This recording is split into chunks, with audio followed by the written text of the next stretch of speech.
Ele vem e enche todo esse lugar.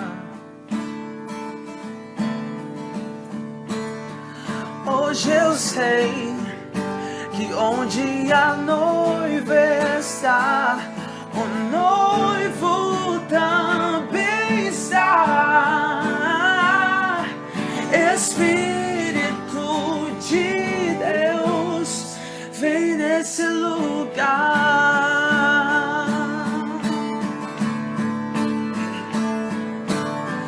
Onde minha mãe não está, também não quero estar.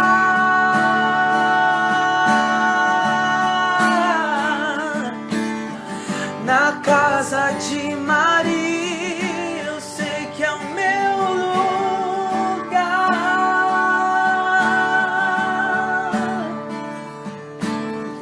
E quando o Espírito me encontra aqui, ele não resiste quando sente em mim o perfume dela e consome tudo que sou. E quando o Espírito me encontra aqui, ele não resiste quando sente em mim o perfume dela e consome tudo que sou.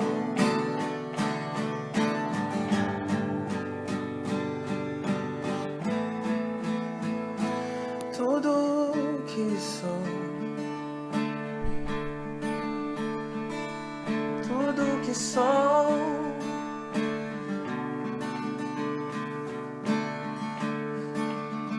Consome tudo que sou quando encontra ela em mim.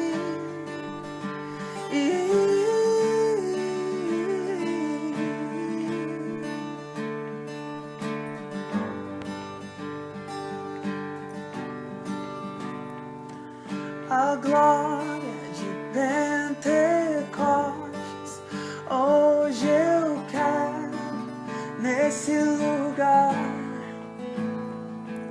A glória de Pentecostes, hoje eu quero nesse lugar.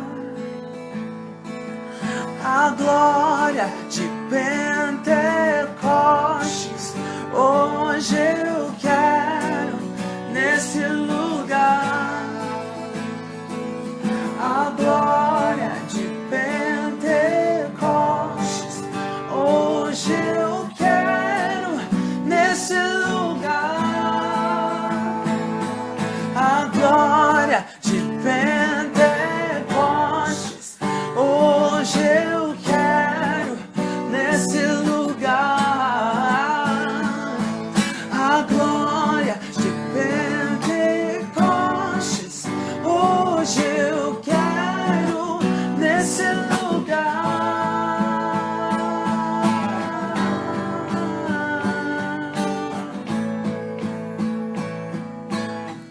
Onde minha mãe não está, também não quero estar.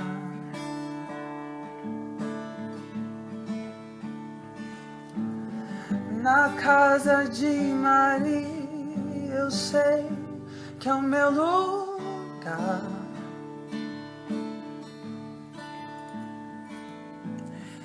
E quando o Espírito me encontra aqui, ele não resiste quando se...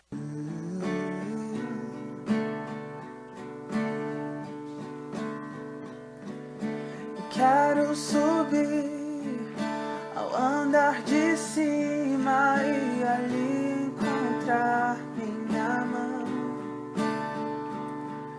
mãos postas me esperando, me chamando pra entrar. Eu quero subir ao andar de cima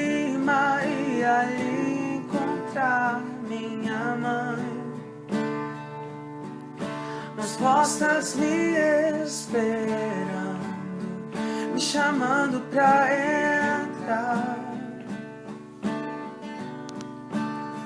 Hoje eu sei, se Maria eu chamar, o Espírito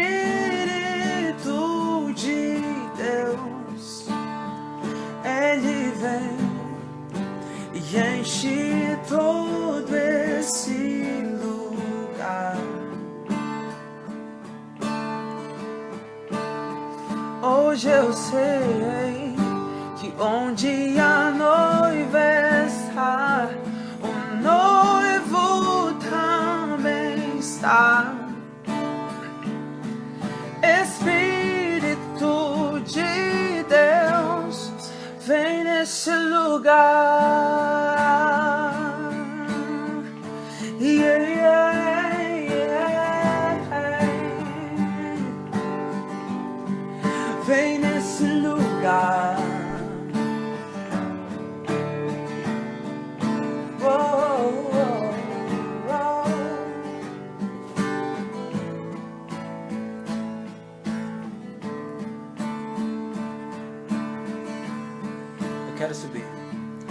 Eu quero subir ao andar de cima e ali encontrar minha mãe,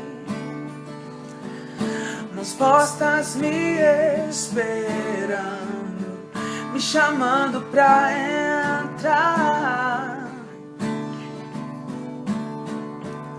Eu quero subir ao andar de cima e ali encontrar minha mãe, mãos postas me esperando, me chamando pra entrar. Hoje eu sei, se Maria eu chamar, o Espírito de Deus, Ele vem e enche todo esse lugar. Hoje eu sei que onde a noiva está, o noivo também está. Espírito de Deus, vem nesse lugar.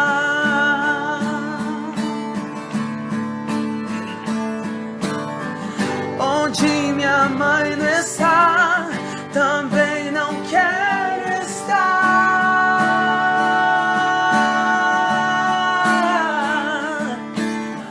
Na casa de Maria, eu sei que é o meu lugar.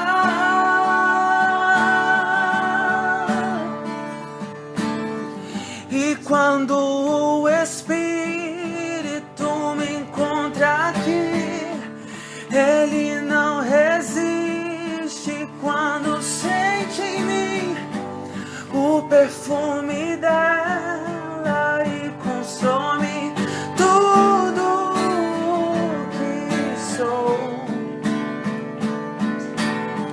E quando o Espírito me encontra aqui, Ele não resiste quando sente em mim o perfume dela e consome tudo que sou.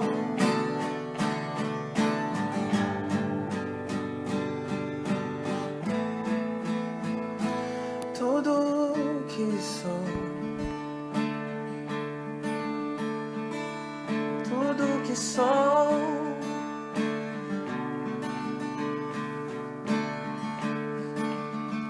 Consome tudo que sou quando encontra ela em mim.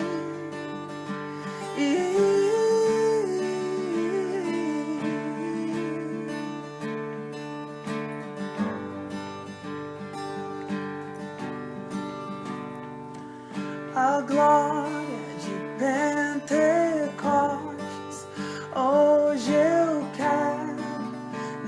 nesse lugar.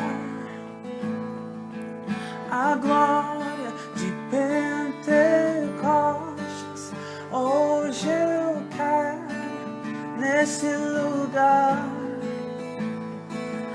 A glória de Pentecostes, hoje eu quero nesse lugar.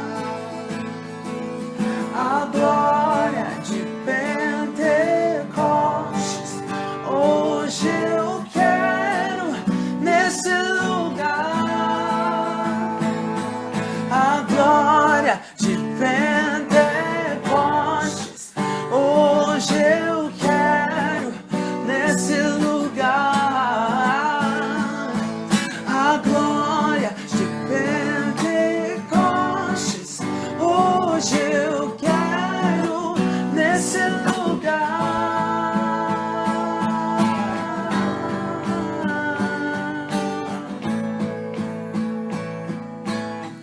Onde minha mãe não está, também não quero estar.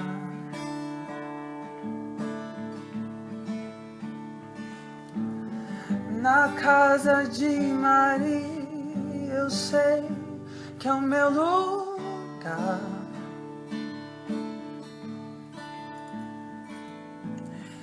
E quando o Espírito me encontra aqui, ele não resiste quando sente em mim o perfume dela e consome tudo o que sou.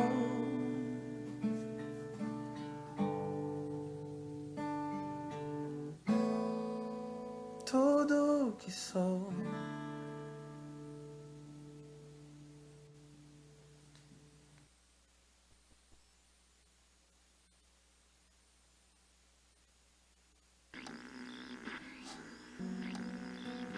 Mamãe, nós acreditamos, porque aprendemos isso com a igreja, que todas as graças, Boa todas noite. as graças passam pelas suas mãos.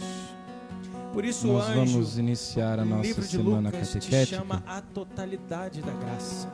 rezando juntos Gracia plena.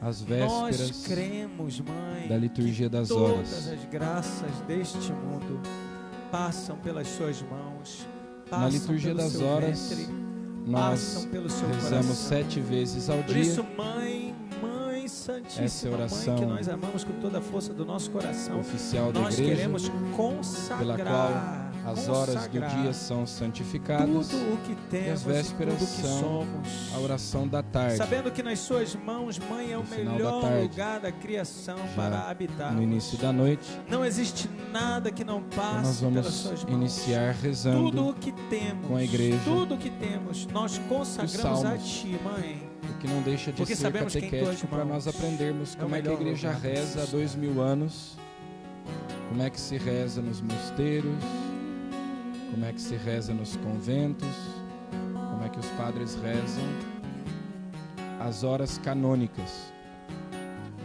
nas várias horas do dia. Então vamos ficar todos de pé.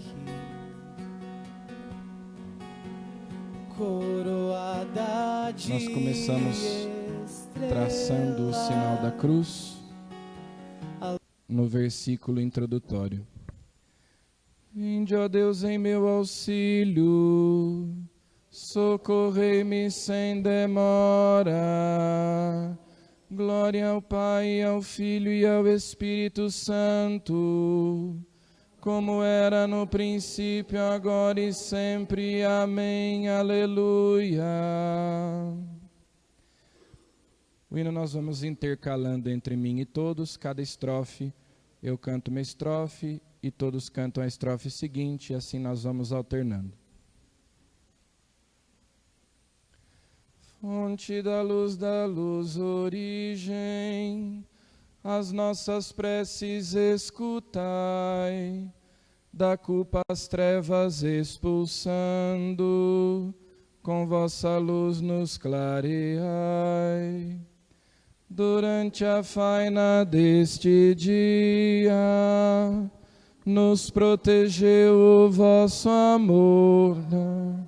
De coração vos damos graças em todo tempo e lugar. Se o pôr do sol nos trouxe as trevas, outro sol surge, coros cante, e envolve até os próprios anjos com o seu brilho radiante. Todas as culpas deste dia, apague o Cristo bom e manso, e resplandeça o coração durante as horas do descanso. Glória a vós, Pai, louvor ao Filho, poder ao Espírito também, no resplendor do vosso brilho, regeis o céu e a terra. Amém. Podemos nos sentar? Antes e depois de cada salmo, nós cantamos todos juntos uma antífona em reto tom, e depois o salmo nós vamos cantando alternado como nós fizemos, mas não por estrofes e sim por versos. Eu vou sinalizando.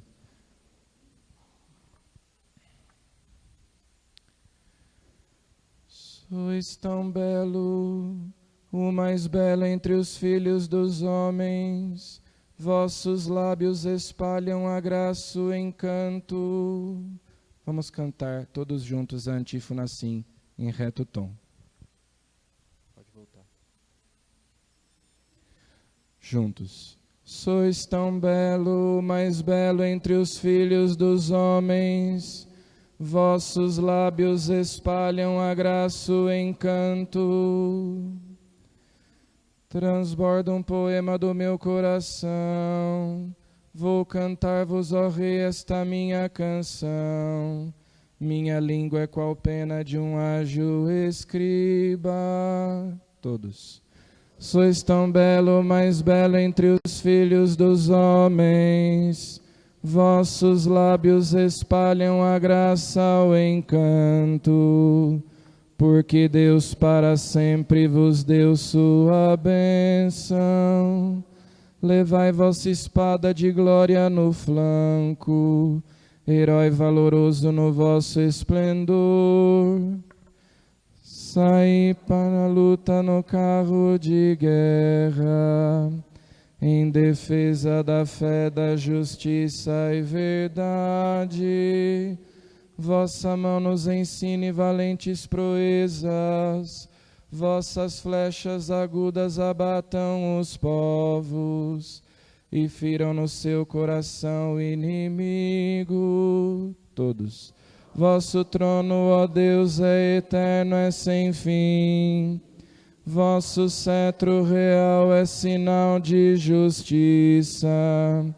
Vós amais a justiça e odiais a maldade. É por isso que Deus vos ungiu com seu óleo, deu-vos mais alegria que aos vossos amigos. Vossas vestes exalam preciosos perfumes. De ebúrneos palácios os sons vos deleitam. As filhas de reis vêm ao vosso encontro, e à vossa direita se encontra a rainha, com veste esplendente de ouro de Ofir. Glória ao Pai, ao Filho e ao Espírito Santo, como era no princípio, agora e sempre. Amém. Todos juntos na antífona. Sois tão belo, mais belo entre os filhos dos homens, vossos lábios espalham a graça, o encanto. Sempre antífona em reto tom. Juntos. Eis que vem o esposo chegando, sai ao encontro de Cristo.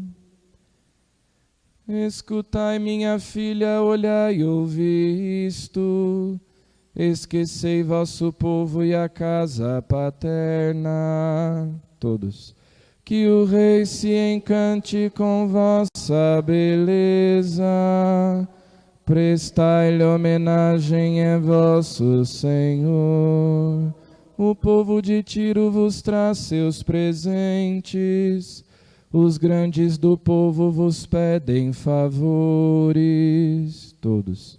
Majestosa princesa real vem chegando, vestida de ricos brocados de ouro. Em vestes vistosas ao rei se dirige, e as virgens amigas lhe formam cortejo. Entre cantos de festa e com grande alegria, ingressam então no palácio real. Deixarei vossos pais, mas tereis muitos filhos. Fareis deles os reis soberanos da terra. Cantarei vosso nome de idade em idade. Para sempre haverão de louvar-vos os povos. Glória ao Pai, ao Filho e ao Espírito Santo, como era no princípio, agora e sempre. Amém. Eis que vem o esposo chegando, saí ao encontro de Cristo.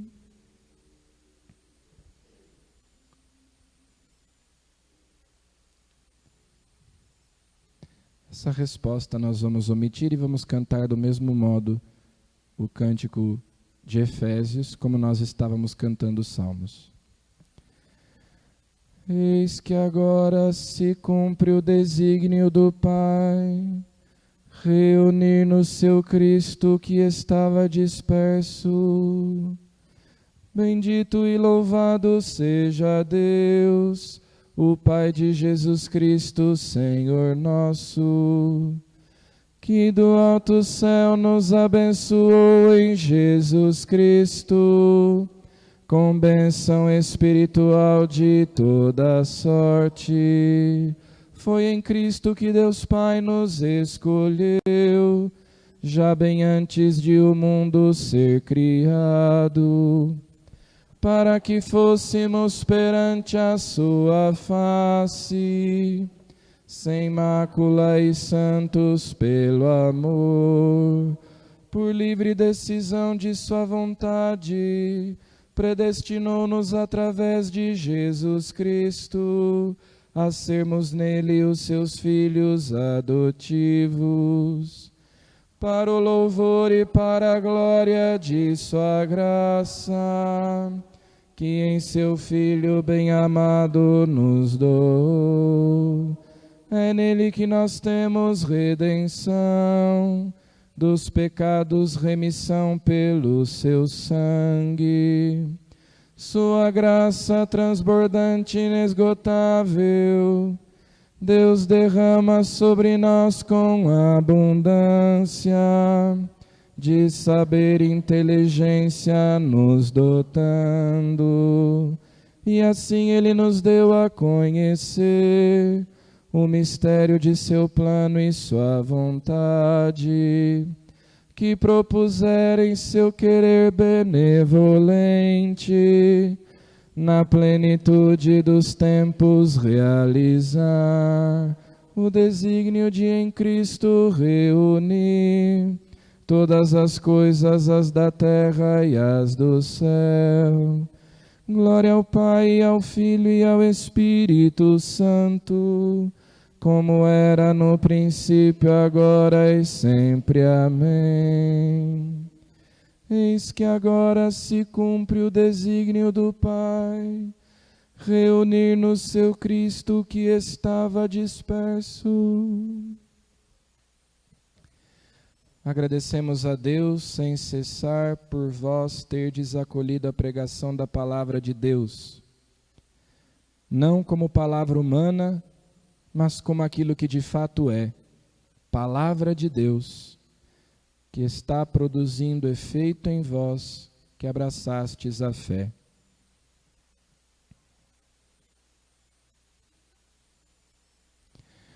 Ó Senhor, suba a vossa presença, a minha oração como incenso. Repetimos.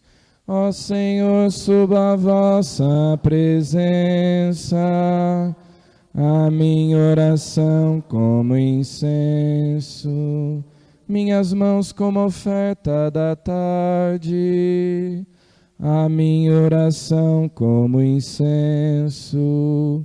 Glória ao Pai e ao Filho e ao Espírito Santo.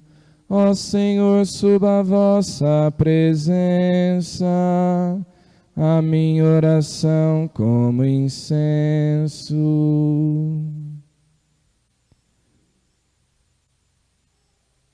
Vamos ficar de pé para cantarmos o cântico evangélico.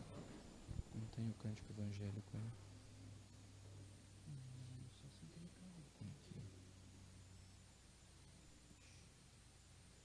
Ficou escondido.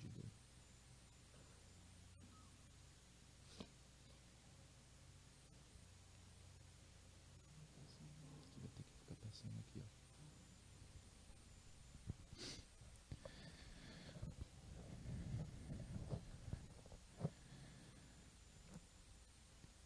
Todos juntos na antífona. A minha alma vos engrandeça eternamente, Senhor meu Deus. Fazemos o sinal da cruz. A minha alma engrandece ao Senhor, e se alegrou o meu espírito em Deus, meu Salvador. Pois ele viu a pequenez de sua serva, desde agora gerações hão de chamar-me de bendita. O poderoso fez por mim maravilhas, e santo é o seu nome. Seu amor de geração em geração chega a todos que o respeitam. Demonstrou o poder de seu braço, dispersou os orgulhosos, derrubou os poderosos de seus tronos e os humildes exaltou. De bem saciou os famintos e despediu sem nada os ricos.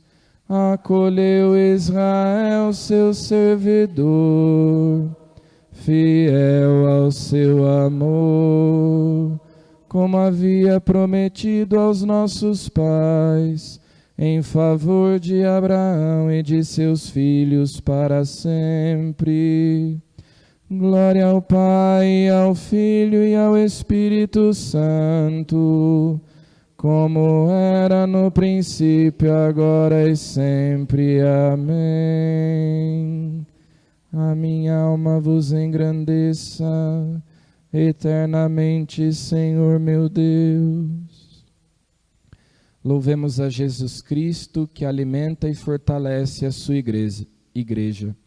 Oremos cheios de confiança, dizendo: ouvi, Senhor, a oração do vosso povo. Senhor Jesus, fazei que todos os homens se salvem e cheguem ao conhecimento da verdade. Ouvi, Senhor, a oração do vosso povo. Protegei o Santo Padre, o Papa Francisco, ajudai-o com o vosso poder. Ouvi, Senhor, a oração do vosso povo. Favorecei os que procuram trabalho justo e estável, para que vivam felizes e tranquilos. Ouvi, Senhor, a oração do vosso povo. Sede, Senhor, o refúgio dos pobres e oprimidos, ajudai-os na tribulação. Ouvi, Senhor, a oração do vosso povo. Derramai sobre nós o vosso Espírito Santo, para que possamos tirar proveito desta semana de estudos. Rezemos. Ouvi, Senhor, a oração do vosso povo.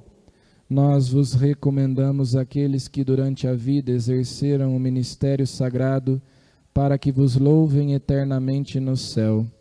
Ouvi, Senhor, a oração do vosso povo. Rezemos com amor e confiança a oração que o Senhor Jesus nos ensinou. Pai nosso que estais nos céus, santificado seja o vosso nome. Venha a nós o vosso reino, seja feita a vossa vontade, assim na terra como no céu. O pão nosso de cada dia nos dai hoje, perdoai-nos as nossas ofensas, assim como nós perdoamos a quem nos tem ofendido. E não nos deixeis cair em tentação, mas livrai-nos do mal. Atendei, ó Deus, nossa oração, para que, recordando as virtudes da Virgem Santa Paulina do coração agonizante de Jesus, mereçamos permanecer e crescer sempre mais no vosso amor. Por nosso Senhor Jesus Cristo, vosso Filho, na unidade do Espírito Santo. O Senhor nos abençoe, nos livre de todo o mal e nos conduza à vida eterna. Podem se sentar.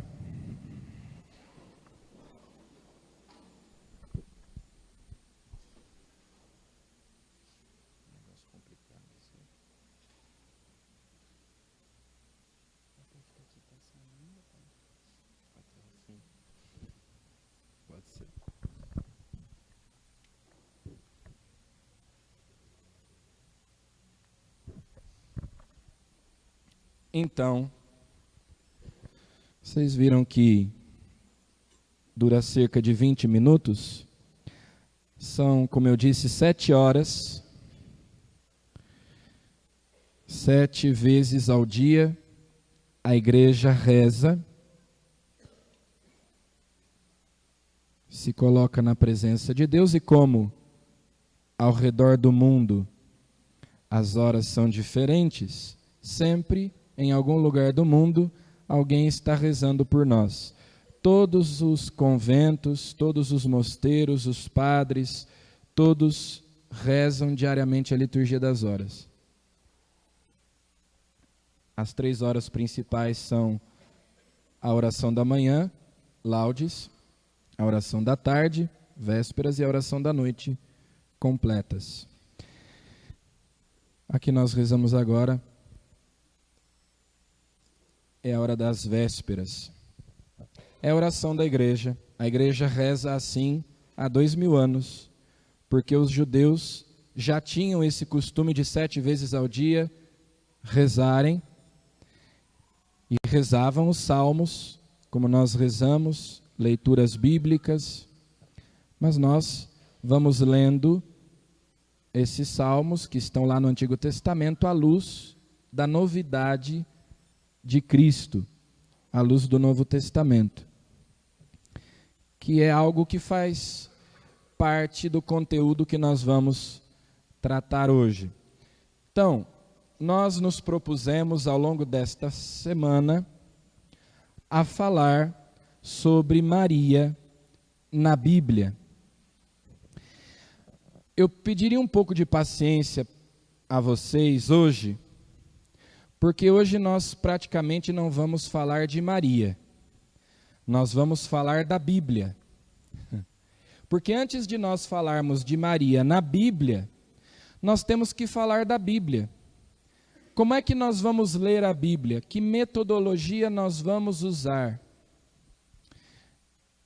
Eu até coloquei ali como subtítulo: o que as Sagradas Escrituras dizem a respeito da mãe de Jesus.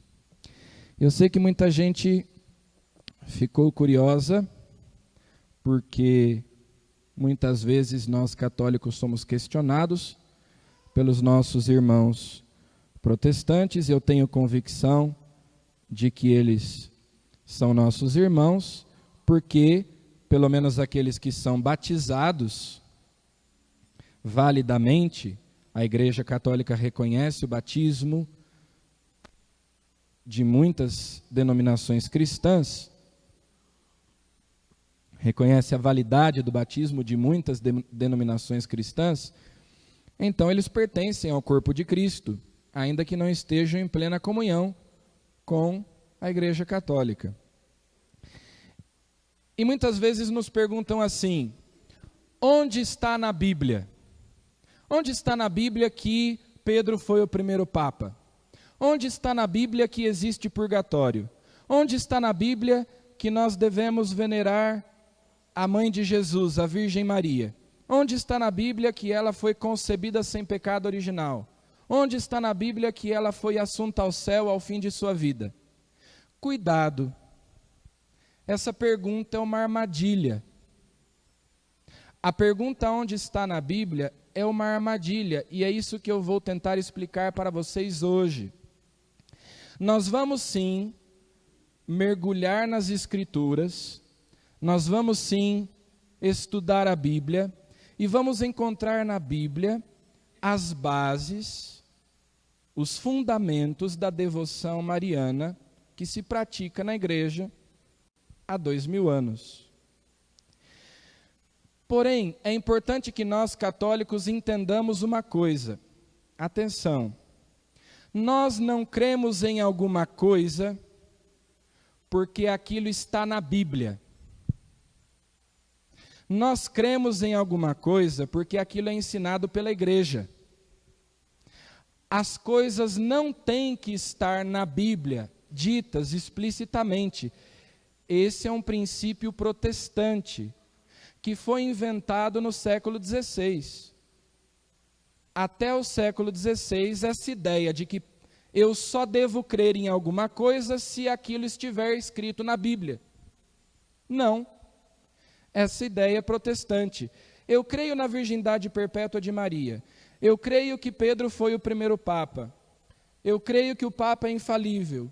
Eu creio que Maria foi concebida sem pecado original. E assim por diante, eu creio que existe purgatório, não porque isto esteja escrito explicitamente na Bíblia, porque a palavra Papa está escrita lá na Bíblia. Mesmo porque, como nós veremos, nem a palavra Bíblia está escrita na Bíblia. Onde é que está escrito na Bíblia? Onde é que está escrito o número dos livros que devem compor a Bíblia? Não está lá.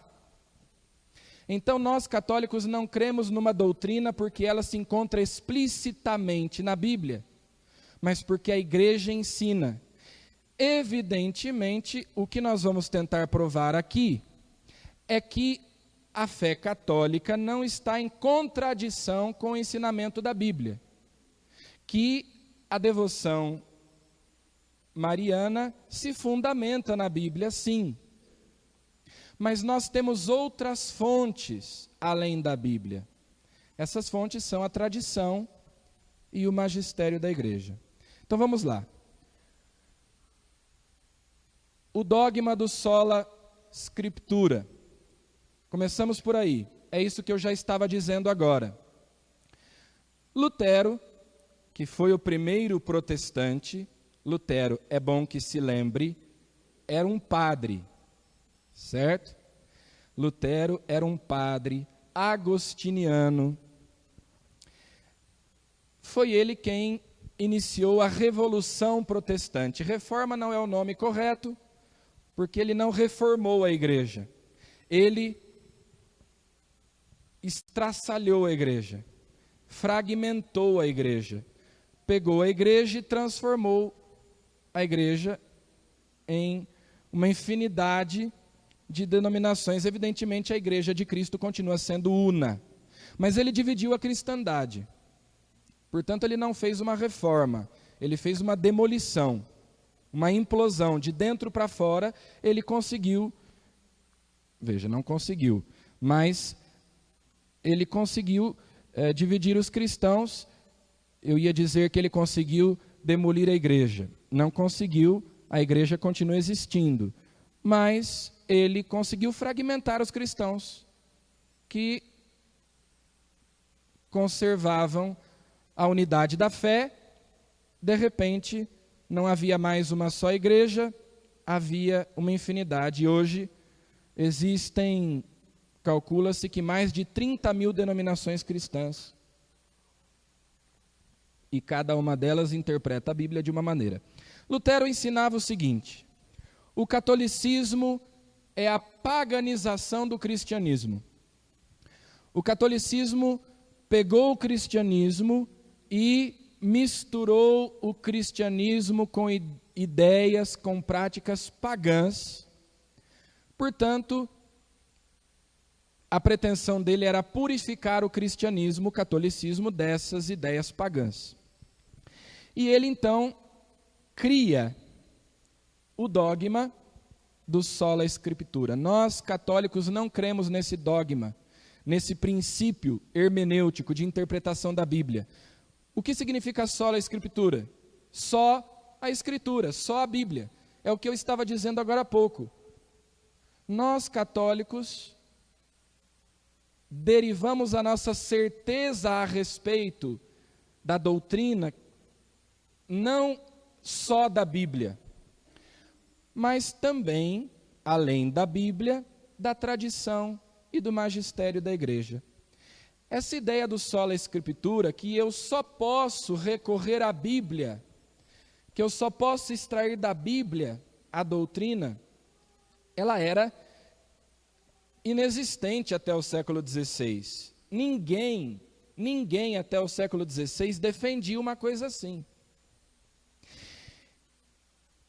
E os protestantes começaram a defender a seguinte ideia, que Jesus, então a igreja, os primeiros protestantes até defendiam que Jesus tinha fundado a igreja.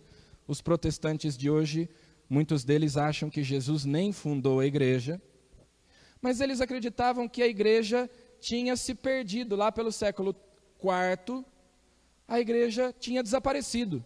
A verdadeira igreja, a igreja cristã, se transformou na igreja católica e começou a ensinar doutrinas estranhas, coisas que até então não eram ensinadas, e assim a igreja desapareceu e só reapareceu lá no século XVI. Vejam o problema dessa ideia. Jesus disse: eu estarei convosco todos os dias até o fim do mundo. Ele disse: as portas do inferno não prevalecerão contra a minha igreja. E o protestantismo faz o quê?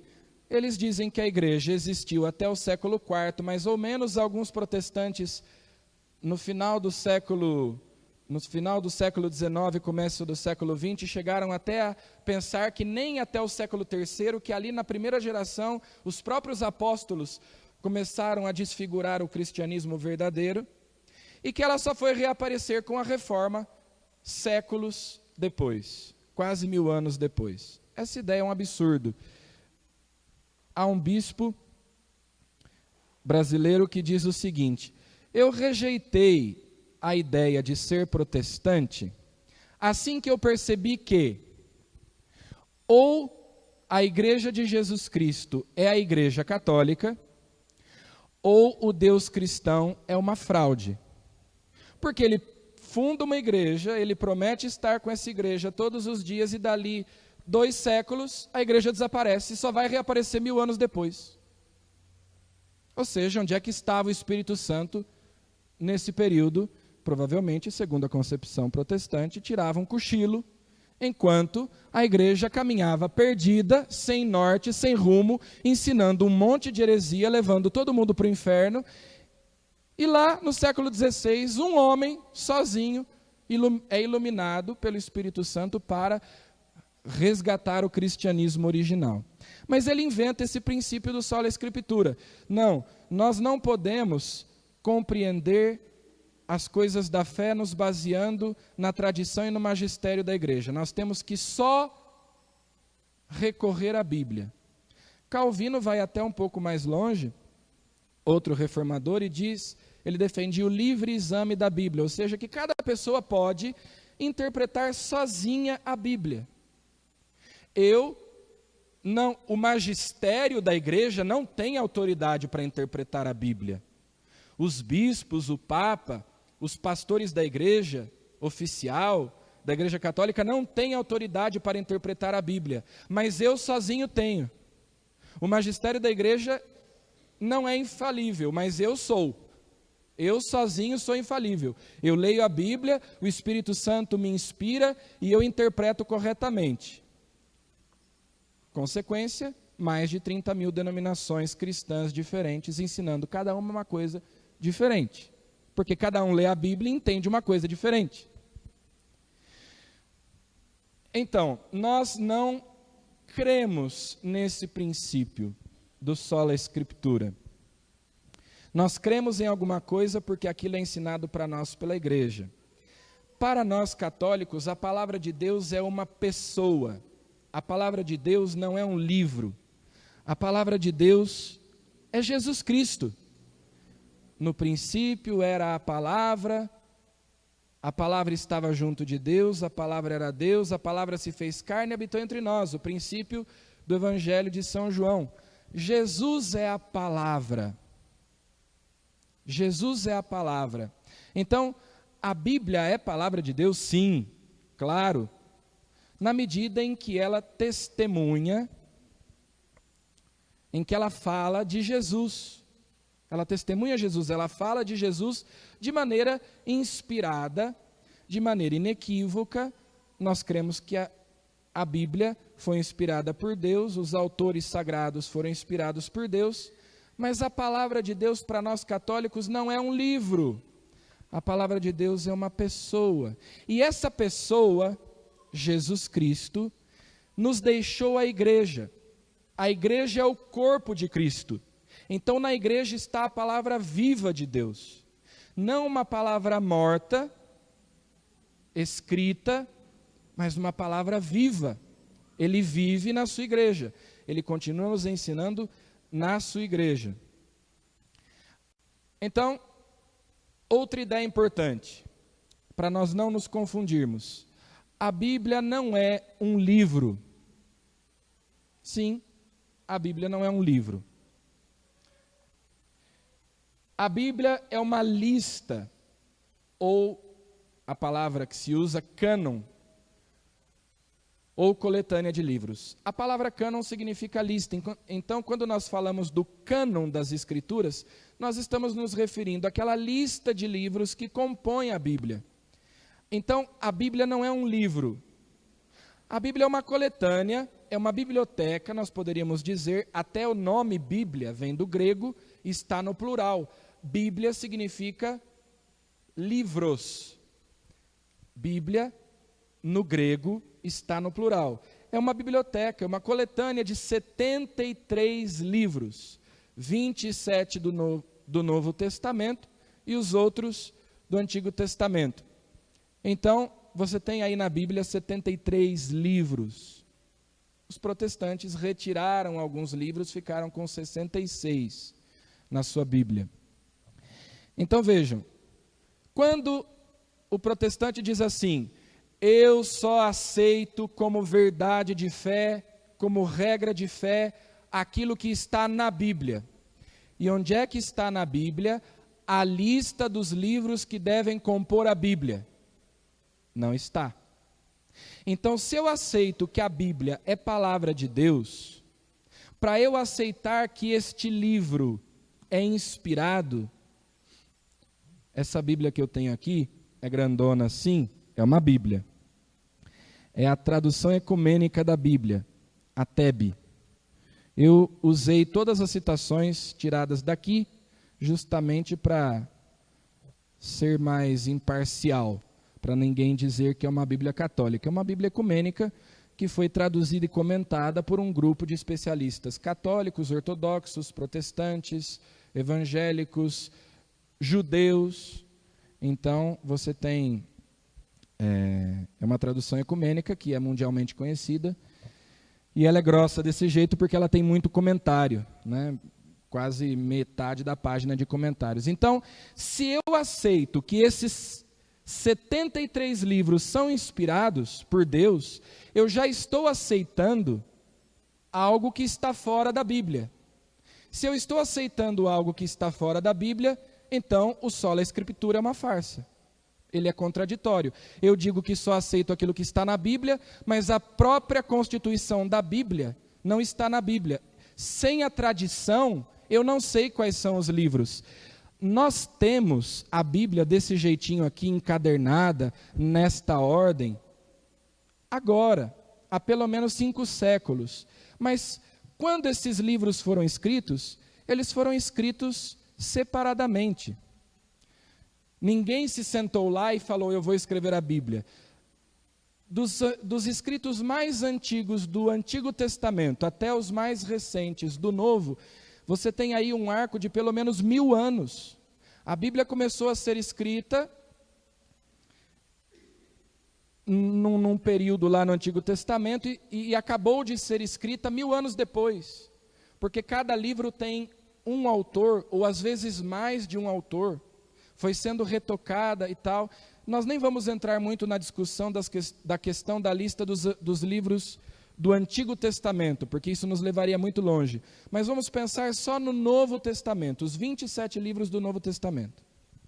Você tem ali vários autores, você tem Paulo, você tem Mateus, Marcos, Lucas, João, Tiago, Pedro, Judas. Você tem vários autores diferentes. Eles não se sentaram e disseram, agora nós vamos escrever a Bíblia. São Paulo escrevia cartas para as comunidades que ele tinha fundado. Ele não disse assim, agora eu vou me sentar e Deus vai me inspirar, eu vou escrever um livro sagrado. Quem disse que aquela carta, que aquele escrito era sagrado, foi a igreja depois. E isso aconteceu, o consenso aconteceu mais ou menos lá no século IV. Portanto, durante os 4 primeiros séculos não existia a Bíblia. Existiam esses livros que já tinham sido escritos, mas separadamente, cada um num rolo, num pergaminho. Não existia livro encadernado desse jeito, né? Escreviam em pergaminhos. Então, o sola escritura, o livre exame da Bíblia, era impraticável até o século XVI. Por quê? Porque antes disso, a Bíblia era uma biblioteca. Ninguém podia ter. Aliás, também não existia imprensa. Hoje, você quer uma Bíblia, você vai até uma livraria e você compra.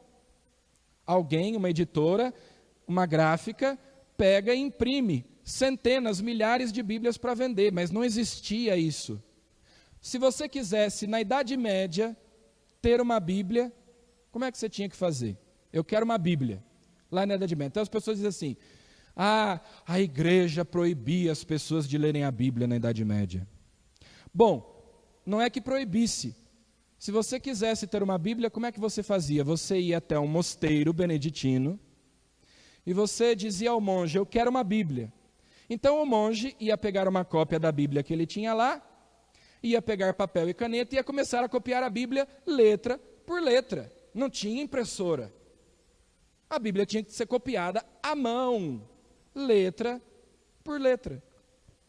Aliás, outro dia eu até via um vídeo de um adventista, e ele dizia assim, bom, ele criticava a Igreja Católica em outros vídeos e tal, dizia toda essa bobagem que Constantino fundou a Igreja Católica, que é uma grande bobagem, historicamente é uma tese que não se sustenta, depois que aquela ideia de que o cristianismo original desapareceu e só reapareceu séculos depois com a Reforma, e toda essa coisa até que o Papa é a besta do Apocalipse, ele disse. Mas ele disse uma coisa assim, vamos ser sinceros, a Igreja Católica, que segundo a ideia dele, inventou muitas doutrinas na Idade Média que não estão na Bíblia, isso é o que o protestante pensa. A Igreja Católica inventou um monte de coisa que não está na Bíblia. Então a Igreja Católica podia ter mudado a Bíblia. Podia ter inventado coisa que não estava lá no começo. Mudado, trocado, tirado coisas. E ele diz, a Igreja Católica nunca fez isso. Por quê? Porque a Igreja Católica sempre entendeu que estava sendo fiel à Bíblia. Então, vejam que se uma pessoa, até o século XVI, e Lutero teve sorte, porque a imprensa foi inventada justamente no século XVI por Gutenberg. Então, quando Lutero começou a reforma, as primeiras impressoras estavam surgindo. Foi só naquele período que imprimir muitas Bíblias para distribuir para as pessoas se tornou possível. Até então, imaginem o tempo que levava para copiar uma Bíblia à mão, quer dizer, um monge, talvez levava 1 ano para copiar uma Bíblia inteira. E quanto papel e tinta ele não gastava, então ficava caro. Ou seja, durante 15 séculos, a Igreja Católica preservou a Bíblia, copiou a Bíblia, os monges copistas, que viviam nos mosteiros na Idade Média, para no século XVI o cara pegar a Bíblia e falar assim, eu sou protestante, né, a Bíblia é nossa, eu sou evangélico, os católicos não são evangélicos, mas quem deu para ele aquele livro foi a Igreja Católica. Se a Igreja Católica lá em meados da Idade Média tivesse dito assim, não, esse livro, nós inventamos umas coisas aqui, a Bíblia, nós vamos parar de copiar a Bíblia, joga tudo no fogo, porque a Bíblia nos denuncia, ela fala umas coisas contra nós, como eles sugerem que a igreja agia sempre de má fé, né? Eles sempre partem desse pressuposto. Então, vamos queimar todas as Bíblias. Pronto, acabou. Mas não, a igreja foi transmitindo. Então, como é que a gente sabe que esses 73 livros são inspirados por Deus? Porque a igreja disse. Em concílios, reuniões de bispos católicos, lá pelo século IV, é que isso foi se definindo. Havia muitos livros que alguns dos primeiros cristãos consideravam inspirados e que não entraram no cânon, que não fazem parte da Bíblia. Por exemplo, a carta de São Clemente Romano aos Coríntios. É um texto lá do começo do século II. São Clemente de Roma foi o 4º Papa, o 3º sucessor de São Pedro. Ele escreveu uma carta aos Coríntios, como São Paulo também escreveu. Muitos padres da igreja consideravam essa carta inspirada, colocavam ela na lista do cânon, no cânon dos livros da Escritura. Mas depois a igreja discerniu e viu que não, esse livro não é inspirado.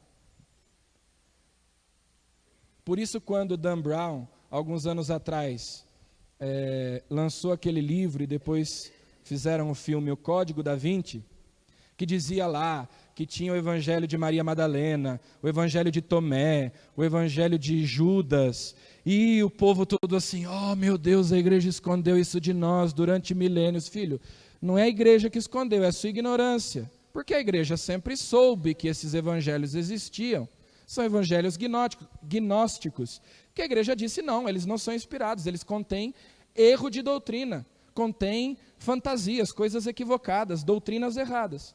Então, a coisa é muito simples. O protestante diz, eu creio na Bíblia, mas não creio na igreja. Ora, mas quem me deu essa lista? Quem me diz, quem me garante que esse livro é inspirado? A igreja. Então, se eu não acredito na igreja, que fundamento, que credibilidade eu tenho para dizer que este livro é a palavra de Deus?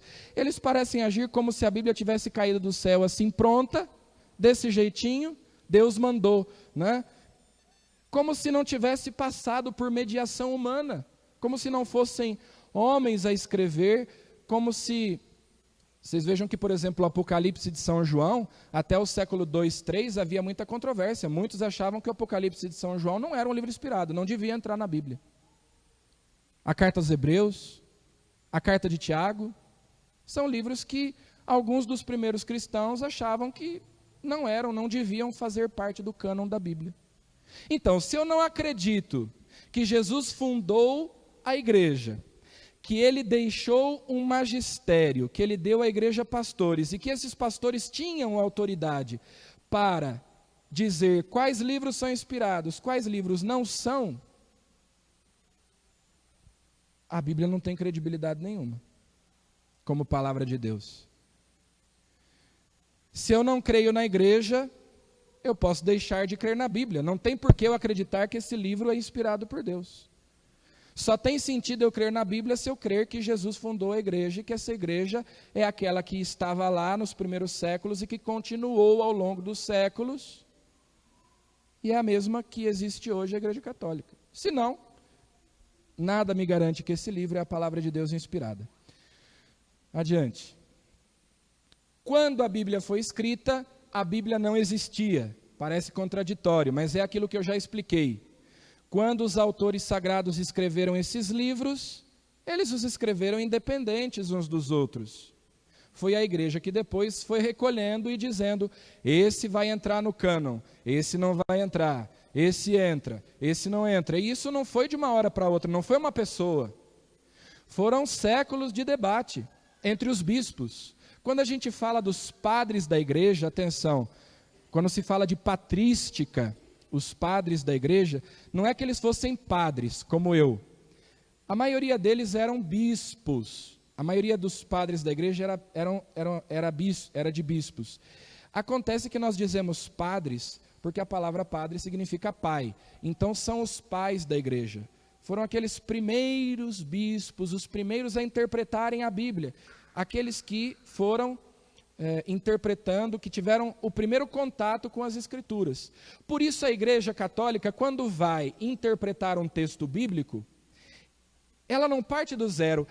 O estranho do protestantismo é isso. Para o protestantismo, segundo a ideia do sola escritura e do livre exame, cada pessoa que vai ler a Bíblia, ela começa do zero de novo.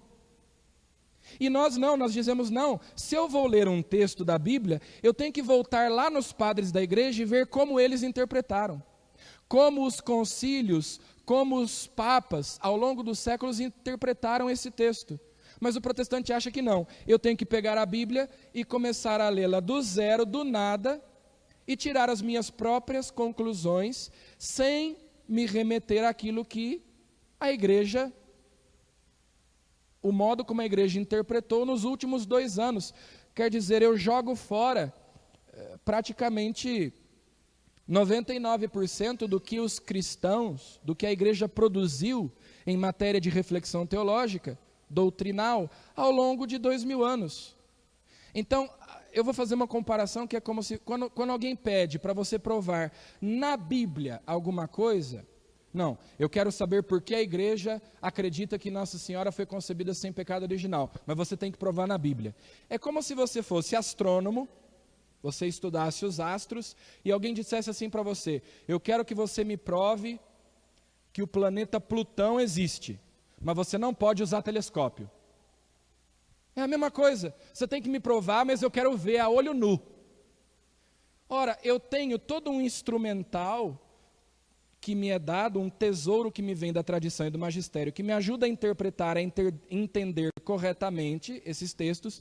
Ou seja, a tradição é isso. Como é que a igreja vem interpretando esses textos nos últimos 2000 anos? E a pessoa diz, não, você não pode consultar os padres da igreja, você não pode consultar os doutores medievais, você não pode consultar os concílios ecumênicos, você não pode consultar os documentos dos papas, você tem que ir lá na Bíblia, a seco, e tirar a coisa de lá, sem recorrer a ninguém, a nada que esteja fora da Bíblia. Só que como nós já vimos, se eu não recorrer a nada, se eu não puder recorrer a nenhuma informação extra-bíblica, nem a Bíblia eu tenho, porque a Bíblia não me diz quais livros são inspirados ou não. Quem me diz isso é a igreja. É a tradição, nós recebemos isso por tradição. Por que Jesus não escreveu ele mesmo o Evangelho? Eis a pergunta. Se Jesus queria que nós consultássemos individualmente a Bíblia e tirássemos as nossas próprias conclusões fora da igreja, fora de uma instituição, por que o próprio Jesus não escreveu os Evangelhos? Nós temos o Evangelho segundo Mateus, o Evangelho segundo Marcos, o Evangelho segundo Lucas, o Evangelho segundo João, mas nós não temos um Evangelho segundo Jesus Cristo. Por quê? Será que ele não teve tempo? Ficou 30 anos em Nazaré, fazendo porta, cadeira, mesa, podia ter se sentado, facilitado a nossa vida, segundo a ideia protestante, né? E escrito ele mesmo o Evangelho, a sua doutrina, pronto, está aqui. O próprio Jesus escreveu o que a gente tem que crer e o que a gente não tem. Mas Jesus não queria isso. Jesus não escreveu uma única linha. Que parte da Bíblia Jesus escreveu? Nenhuma. Ele não deixou nada por escrito. Por quê? Na hora que Jesus subiu aos céus, ele não disse assim, gente, Não deixem de ler a Bíblia. Por quê? Porque a Bíblia não existia. Os livros do Antigo Testamento já havia entre os judeus mais ou menos um consenso, mas mesmo os livros do Antigo Testamento não estavam definidos, porque entre os judeus, cada grupo, cada seita judaica defendia que estes ou aqueles livros eram inspirados. Então os saduceus, por exemplo, acreditavam que só o Pentateuco era inspirado por Deus. Os fariseus achavam que também os profetas e também alguns escritos sapienciais. Os essênios tinham uma lista muito maior do que essa que nós temos hoje. Então, nem os livros do Antigo Testamento estavam definidos ainda. O cânon do Antigo Testamento não tinha sido definido nem pelos judeus. Então não tinha como Jesus dizer, olha, não se esqueçam de ler a Bíblia. Vamos pensar o seguinte, São Tiago morreu poucos anos depois de Jesus, talvez 3, 4 anos, agora me fugiu da cabeça o ano exato. Mas os Atos dos Apóstolos contam quando foi que morreu São Tiago. Quando São Tiago morreu, que era um dos apóstolos, nenhum livro da Bíblia tinha sido escrito ainda. Aliás, que São Paulo não tinha nem se convertido ainda. O livro mais antigo do Novo Testamento foi a primeira carta aos Tessalonicenses, que é um texto paulino, escrito por São Paulo, uma carta dele. Ou seja, São Paulo não tinha nem se convertido e um dos apóstolos já tinha morrido. A igreja existiu muito tempo sem Bíblia. E como é que as pessoas sabiam qual era o ensinamento de Jesus? Tradição, pregação. O que os apóstolos pregavam, e as pessoas retinham e iam pregando. Portanto, a igreja viveu pelo menos 4 séculos sem Bíblia. A Bíblia não existia. Então, por isso quer dizer, Jesus podia ter escrito ele mesmo. O que Jesus disse não foi, consultem a Bíblia. Jesus deixou para nós um magistério. Ele fundou a igreja, escolheu 12 apóstolos, e disse, toda autoridade me foi dada no céu e na terra, eu transmito essa autoridade para vocês. Como o Pai me enviou, eu também vos envio. Pronto. Ele deu autoridade para os 12. Ele fundou o colégio apostólico. E do colégio apostólico nasceu o colégio dos bispos, que sucede o colégio apostólico. Vejam que curioso, que Jesus, quando Judas se enforca, os apóstolos logo vão lá e elegem Matias.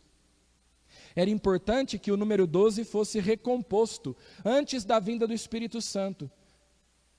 Por quê? Porque o número 12 fazia uma referência às 12 tribos de Israel, lá do Antigo Testamento, porque Jesus estava fundando o novo povo de Deus. Então era preciso que houvesse o número 12. Mas depois que São Tiago morre, eles não fazem uma outra eleição para recompor o número 12. Ao contrário, depois vem São Paulo, que é considerado apóstolo também, Barnabé, que é considerado apóstolo também. Por quê? Porque o colégio apostólico, na história, vai ser substituído pelo colégio dos bispos.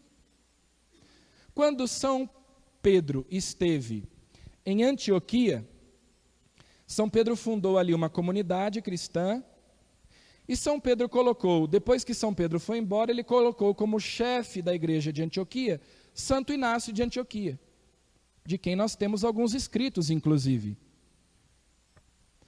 Quando São Paulo fundou a igreja de Éfeso e foi embora, ele deixou Timóteo como bispo de Éfeso. E assim por diante, os apóstolos iam fundando comunidades e deixavam bispos em cada cidade para serem os pastores daquele rebanho. E depois vão surgindo também os presbíteros, que são os padres, e os diáconos. Já no final do 1º século, você tem Santo Inácio de Antioquia dizendo que a igreja se organizava assim, em cada diocese, um bispo com o seu presbitério e os seus diáconos, assim como hoje. Mas os protestantes dizem, não, a igreja católica inventou isso lá na Idade Média. Bobagem, os escritos mostram, a história confirma, a igreja se organiza assim há 2000 anos.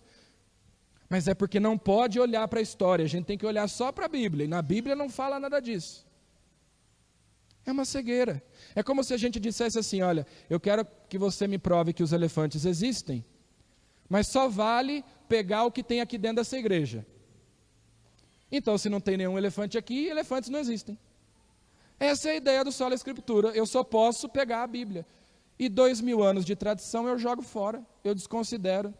Não, porque isso aí é invenção da igreja, mas a Bíblia também é invenção da igreja.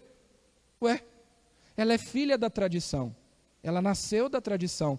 Primeiro Jesus pregou, depois os apóstolos pregaram o que Jesus tinha ensinado para eles, e depois alguns escreveram, e assim a palavra de Deus foi sendo transmitida, não por meio da Bíblia, mas por meio da tradição.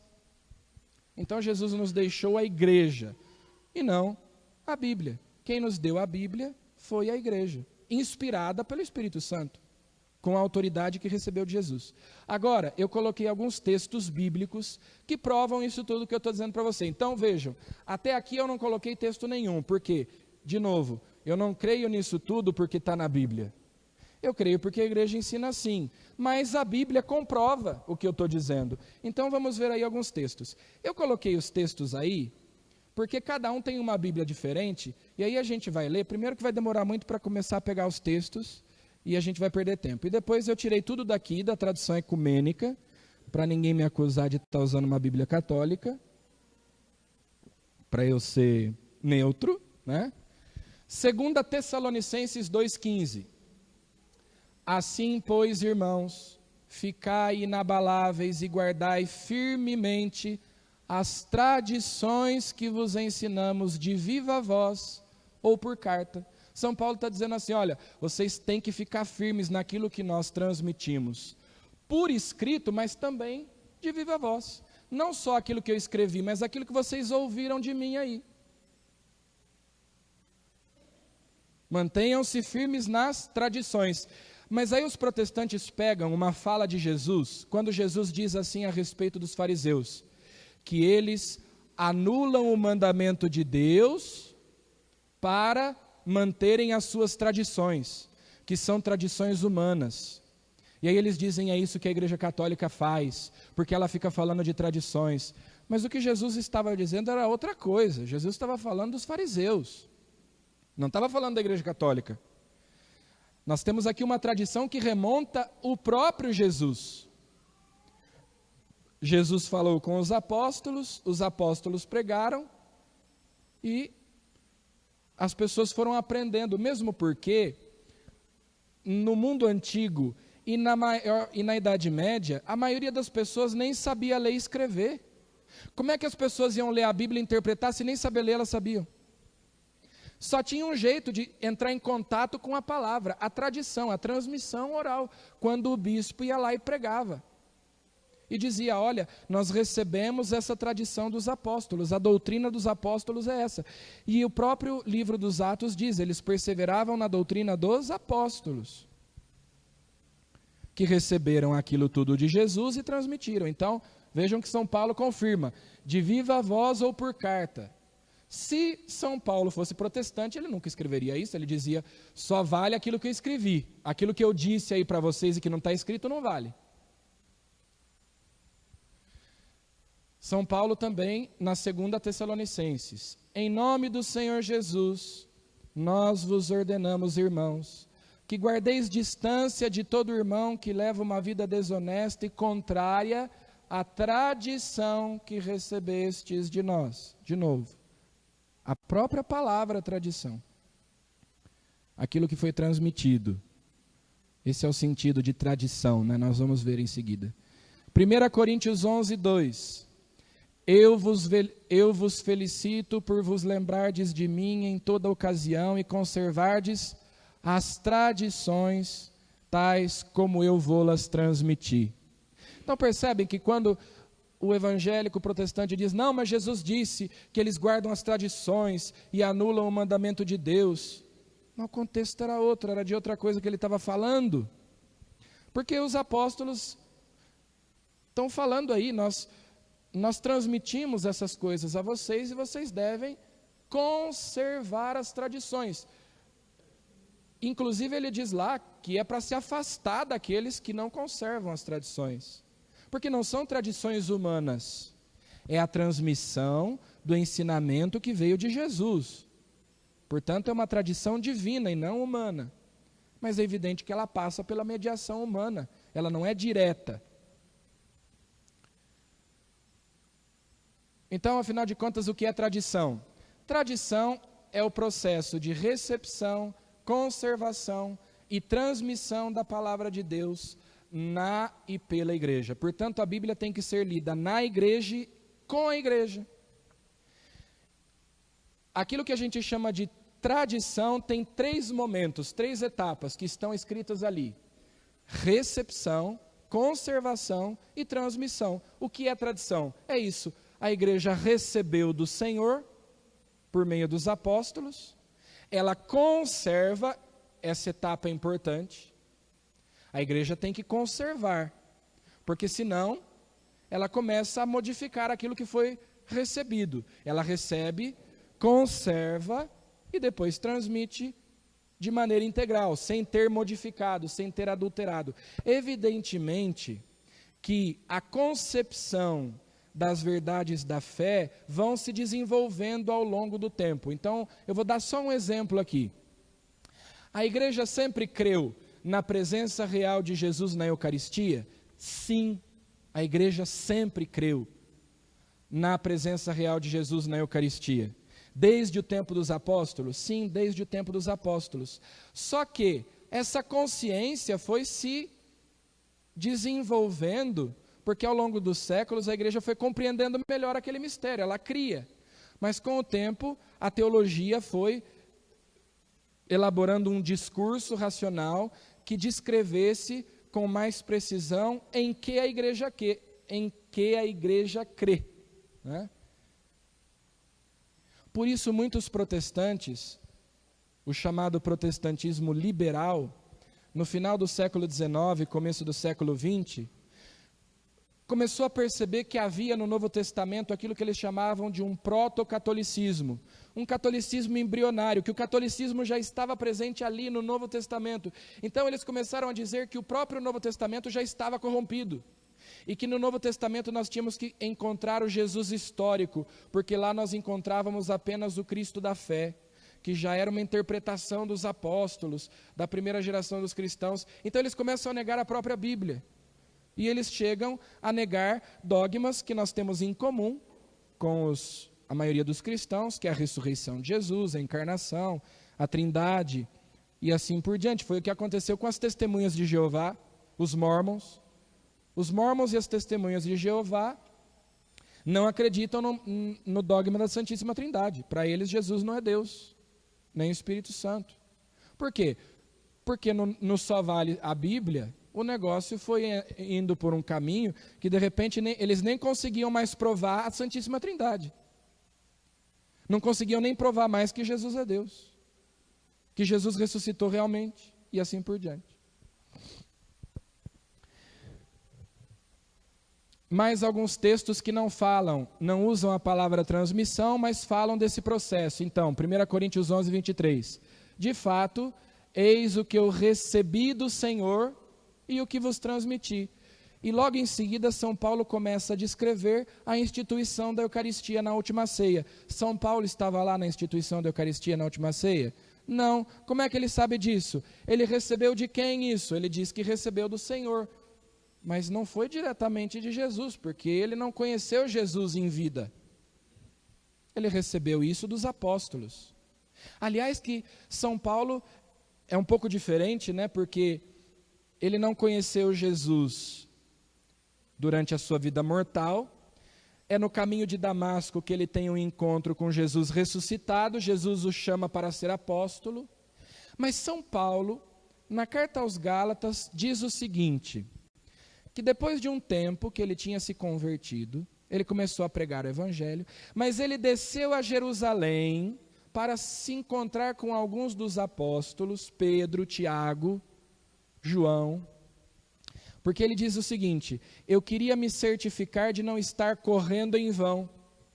Ou seja, eu queria ir à fonte, eu queria ir aos apóstolos para comparar se o evangelho que eu estava pregando era igual ao que os apóstolos pregavam. Porque se eu estivesse pregando alguma coisa diferente, eu estava correndo em vão. Eu estava, em vez de ajudar a igreja a crescer, eu estava dividindo a igreja. Então eu fui lá conferir com os apóstolos.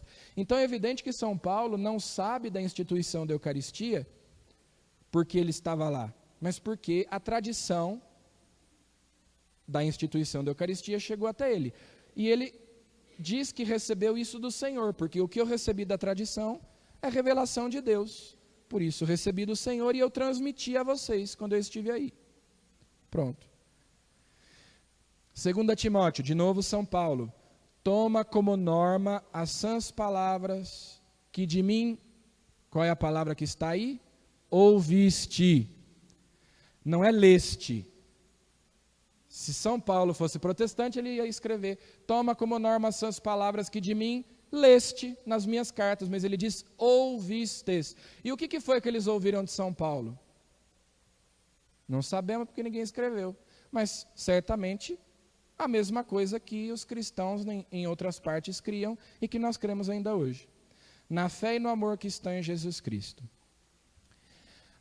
Romanos 10:17, assim a fé vem da pregação, não da leitura, mas da pregação, e a pregação é o anúncio da palavra de Cristo. Então vejam que um protestante jamais teria escrito essas coisas. E aqui, tirados dos evangelhos, alguns trechos que confirmam também isso que nós estamos dizendo. Esse aqui é o primeiro epílogo do Evangelho de São João. A primeira conclusão, o Evangelho de São João tem duas conclusões. Alguns estudiosos acreditam que São João concluiu o Evangelho aí no capítulo 20, e depois ele ou algum discípulo seu acrescentou o capítulo 21, e lá nós vemos uma segunda conclusão. A primeira conclusão é esta: Jesus operou ante os olhos de seus discípulos muitos sinais que não estão consignados neste livro. Ou seja, muita coisa foi deixada de fora, não está tudo aqui. Estes foram escritos para que creiais que Jesus é o Cristo, o Filho de Deus, e para que crendo tenhais a vida em seu nome. Depois a segunda conclusão, no capítulo 21, diz: Jesus fez ainda muitas outras coisas. Se as escrevessem uma a uma, o mundo inteiro não poderia, penso eu, conter os livros que se escreveriam. Não dava para escrever tudo. Então a gente escreveu o essencial e o resto vocês ficam sabendo como? Pela tradição. Vivendo na igreja, ouvindo a pregação dos apóstolos, ouvindo a pregação dos bispos. Eles é que vão transmitir para vocês o que falta, o que não está escrito aqui, e vão ajudar vocês a interpretar o que está escrito aqui. Ou seja, a igreja nasceu católica, gente. A igreja nasceu católica. São Lucas. Aqui nós temos o início do Evangelho de Lucas. Vejam o que São Lucas diz. Visto que muitos empreenderam compor uma narração dos acontecimentos realizados entre nós, segundo o que nos transmitiram aqueles que foram desde o começo testemunhas oculares e se tornaram servidores da palavra, pareceu-me bom também a mim, depois de ter cuidadosamente informado de tudo a partir das origens, ou seja, das fontes, das pessoas que viveram aquelas coisas, escrever para ti uma narração ordenada, excelentíssimo Teófilo, a fim de que possas verificar a solidez dos ensinamentos que recebeste. Vejam as palavras, segundo o que nos transmitiram, lá em cima, e, no final, os ensinamentos que recebeste. É o processo da tradição. Recebe, conserva, transmite. Recebe, conserva, transmite. Cada geração de cristãos tem que fazer isso. Nós recebemos a fé dos nossos antepassados, nós conservamos e nós transmitimos para gerações futuras. Isso é tradição. Então, uma afirmação curiosa. A Bíblia nasceu na missa. Se nós estamos dizendo que a maioria das pessoas não sabia ler nem escrever, que não existia a Bíblia disponível para todo mundo, como é que as pessoas ouviam as Escrituras? Na missa. Aliás, que a Bíblia nasceu assim. Por que é que eles decidiram fazer um cânon, uma lista de livros? Porque eles decidiram que era preciso fazer uma lista de livros que podiam ser lidos na missa, separando-os daqueles que não podiam ser lidos na missa. Por quê? Porque esses livros contêm heresias, contêm erros de doutrina, contêm fantasias. Então, não podemos ler esses livros na missa. Por quê? Porque eles não conservam a tradição recebida dos apóstolos. Eles falsificam, eles adulteram, eles modificam a verdade da fé. Então não podemos ler esses livros na missa. Foi assim que nasceu a Bíblia. A igreja foi tentando elaborar uma lista de livros que podiam ou não ser lidos na missa. Portanto, o lugar mais apropriado para se ler a Bíblia é na missa, porque foi lá que ela nasceu. E de fato a gente faz assim, né? A cada domingo nós lemos pelo menos 3 leituras. Uma do Antigo Testamento, uma do Novo Testamento e algum trecho do Evangelho. Foi aí, dentro da missa, que nasceu a Bíblia. E, portanto, a conclusão é que a Bíblia é católica, é um livro católico escrito por católicos para católicos. Ah, o fulano está descendo a rua com uma Bíblia debaixo do braço, ele deve ser evangélico, mas o livro que ele está carregando debaixo do braço é católico, foi escrito por católicos e para católicos. E para ele entender aquele livro, ele tem que ler aquele livro dentro da mentalidade católica. Se ele não lê dentro da igreja, quando eu digo ler dentro da igreja, não quer dizer que a gente só pode ler a Bíblia aqui dentro do templo. Vocês entendem, né? Quer dizer, eu tenho que ler dentro da tradição da igreja. Agora você vai me perguntar, mas padre, a igreja tem 2000 anos de tradição.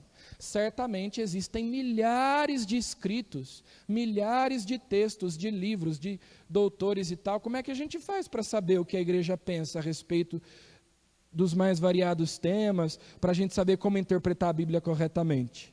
Tcharam! O Catecismo da Igreja Católica. O que é o Catecismo da Igreja Católica? É um compêndio, é uma síntese da doutrina da igreja em relação a tudo, em relação à moral, em relação à fé, aos sacramentos, à oração. Todos os temas, mesmo que brevemente, são abordados aqui. A Bíblia, o Catecismo fala de absolutamente tudo, inclusive no final tem um índice por temas. Fala sobre Nossa Senhora, fala sobre a Eucaristia, fala sobre a oração, fala sobre questões morais, enfim, fala sobre tudo um pouquinho. E ali ele vai citando textos das Escrituras, de concílios ecumênicos, de documentos de papas e dos padres da igreja, da vida dos santos. Aliás, São João Paulo II dizia uma coisa muito bonita. São João Paulo II dizia que os melhores intérpretes das Escrituras são os santos. Por quê? Porque os santos são a palavra de Deus encarnada. Eles viveram a palavra de Deus. Então a vida dos santos é uma interpretação da palavra de Deus, da Bíblia.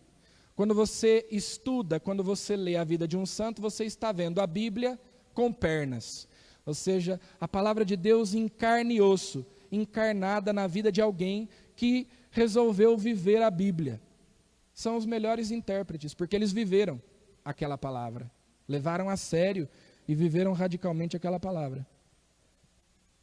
Por isso é que nós veneramos os santos, porque eles são o melhor exemplo para nós de como interpretar a Bíblia, não tanto por aquilo que eles disseram, também, mas pelo modo como eles viveram. Nós vemos ali no santo o evangelho vivo, vivido. Então a Bíblia é católica. Quem nasceu primeiro? A Bíblia ou a igreja? Tem a história do ovo ou a galinha, né? Então, quem nasceu primeiro, a Bíblia ou a igreja? A igreja. Então, como é que pode, né? Não, se eu alugo um espaço, eu tenho um terno e uma Bíblia, eu fundo uma igreja. Mas quem veio primeiro, a Bíblia ou a igreja? Então, não é a Bíblia que funda a igreja. Não basta ter a Bíblia para eu começar uma igreja pregando a palavra da Bíblia. Quem veio primeiro foi a igreja. A igreja nos dá a Bíblia, não o contrário. A igreja preservou a Bíblia, já falei disso, dos monges. E aí outro problema, né? Para que um livro infalível sem um magistério infalível? Então vejam que coisa estranha seria se Jesus nos deixasse, se Deus nos desse um livro infalível, e nós católicos cremos que a Bíblia é palavra de Deus inspirada e que as palavras contidas aqui neste livro são infalíveis. Nós cremos na infalibilidade da Bíblia. Mas de que nos adiantaria um livro infalível se nós não temos um magistério infalível que a interpreta infalivelmente? aconteceria aquilo que acontece entre os protestantes. Eles não se entendem. Porque o Espírito Santo inspira um a interpretar de um jeito e inspira o outro a interpretar de outro. Que Espírito Santo confuso é esse, não? Por quê? Não adianta nada um livro infalível sem um magistério infalível. Então, nós católicos cremos que Jesus nos deu um magistério infalível, e porque nós temos um magistério infalível, ele pôde nos dar um livro que é infalível. Se eu não creio na infalibilidade do magistério da igreja, eu não posso crer na infalibilidade da Bíblia. Não tem onde se sustentar. A infalibilidade da Bíblia não tem onde se sustentar se você nega a infalibilidade do magistério da igreja. Se você nega que os bispos da Igreja Católica, que compilaram a Bíblia, que elaboraram o cânon, a lista, têm essa infalibilidade, essa autoridade, esse poder. Já foi? E aí, como eu falei dos santos, só algumas citações de santos aí para a gente. O cristianismo é a religião da palavra de Deus. Não de uma palavra escrita e muda, mas do verbo encarnado e vivo. Vivo na sua igreja, que é o corpo de Cristo. Vivo nos sacramentos. Vivo na escritura lida e interpretada dentro da igreja. Eu estarei convosco todos os dias até o fim do mundo. São Bernardo de Claraval. Santo Hilário de Poitiers e São Jerônimo, que são padres da igreja, lá dos primeiros séculos. A Sagrada Escritura está escrita no coração da igreja, mais do que em instrumentos materiais. Eu acho essa formulação fantástica. A palavra de Deus está escrita no coração da igreja, mais do que em papel. Vejam, não é uma maneira de menosprezar a palavra de Deus escrita na Bíblia. É só para dizer que a palavra está aí, gravada na vida da igreja, né? Mais do que em instrumentos materiais. Tem uma fala de Santo Agostinho que eu não coloquei aí, mas Santo Agostinho diz uma coisa bastante assustadora. Santo Agostinho diz assim: eu não creria nos evangelhos se a Igreja Católica não me dissesse para crer neles. Porque é aquilo que nós estamos falando até agora. Foi a igreja que disse que esses... Por que eu não acredito que o Evangelho de Maria Madalena é inspirado? Por que eu não acredito que o Evangelho de Tomé é inspirado? Vejam, também é bom dizer que o Evangelho de Maria Madalena não foi escrito por Maria Madalena, né? Assim como o Evangelho de Tomé não foi escrito por Tomé. Esses evangelhos são posteriores, eles são do 2º ou 3º século. Mas por que eles não poderiam fazer parte da Bíblia? Porque a igreja disse que eles não são inspirados. Então está certo Santo Agostinho ao dizer isso. Eu não creria nos evangelhos se a igreja não me dissesse para crer neles. A única razão pela qual eu creio nos evangelhos é que a igreja me disse: pode confiar porque isso aqui é a palavra de Deus. Então, gente, eu estou fazendo toda essa introdução para a gente entender o seguinte: sim, nós vamos falar de Maria na Bíblia, mas nós não cremos em tudo aquilo que a igreja ensina a respeito dela, porque está na Bíblia de modo explícito, embora esteja lá de alguma maneira, e nós vamos ver como, e de que maneira, de uma maneira muito bela, inclusive, mas nós não cremos porque está na Bíblia, nós cremos porque a igreja ensina. Vejam essa paulada de Tertuliano, bispo de Cartago, no final do século II, atenção, que, segundo a tese tradicional, a igreja cristã existiu até o século IV e depois Constantino fundou a igreja católica e acabou a igreja cristã. Só que esse cara aqui não é do século IV, ele é do século II. E olha o que ele dizia: o único meio de saber qual foi a pregação dos apóstolos e, portanto, qual foi a revelação que Jesus Cristo lhes fez é o recurso às igrejas que os apóstolos fundaram e às quais eles pregaram, quer de viva voz, quer por seus escritos. O único jeito é ir lá onde os apóstolos fundaram. Então, a igreja de Roma, a igreja de Antioquia, a igreja de Alexandria, a igreja de Éfeso, são igrejas que foram fundadas pelos apóstolos, que tem à sua frente um bispo que é sucessor dos apóstolos. É o único jeito. E o mesmo Tertuliano continua: vejam aí, nós temos o direito de dizer aos hereges, Provem a origem das vossas igrejas.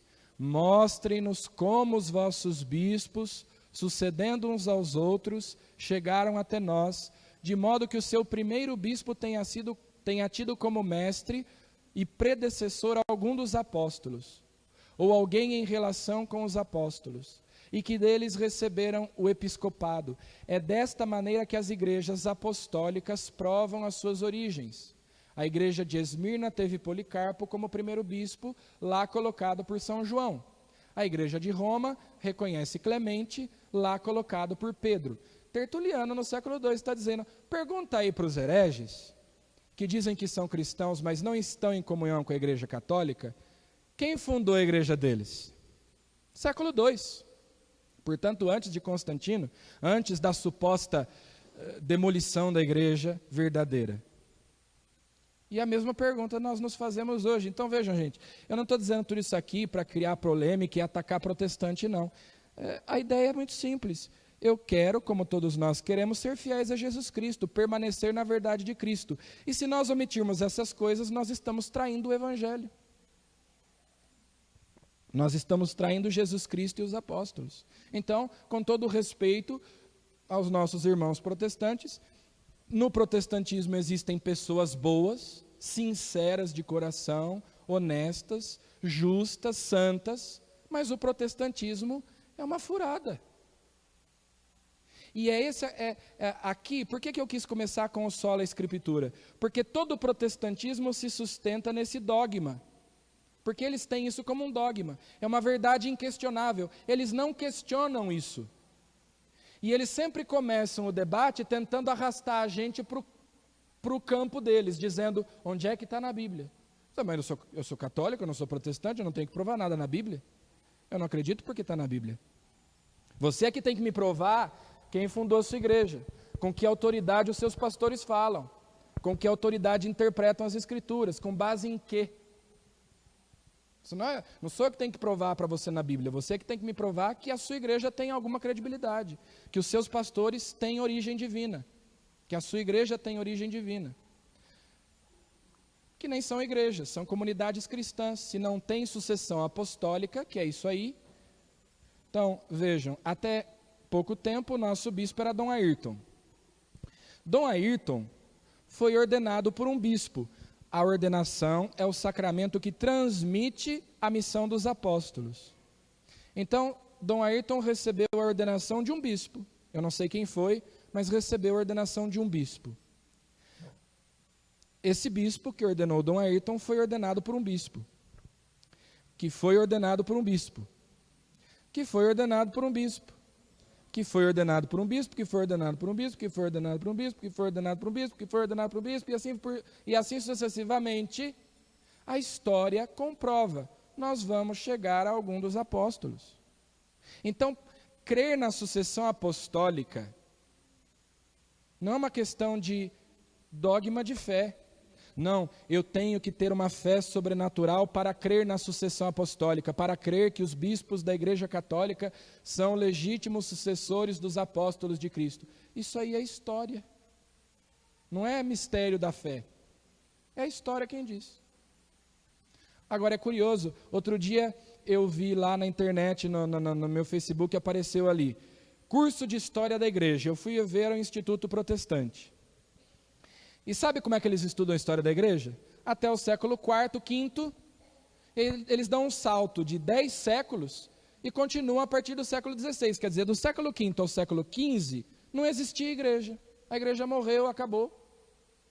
Eles dão um salto de 1000 anos na história da igreja. É um absurdo. É aquilo que Dom Falcão dizia, que eu já citei para vocês. Ou a igreja de Cristo é a igreja católica, ou o Deus cristão é uma fraude, porque ele prometeu estar todos os dias e ele abandonou a igreja por 1000 anos. E lá no século XVI alguém redescobriu que estava tudo errado. Ficamos 1000 anos aqui falando bobagem, estava tudo errado, vamos fazer tudo de novo.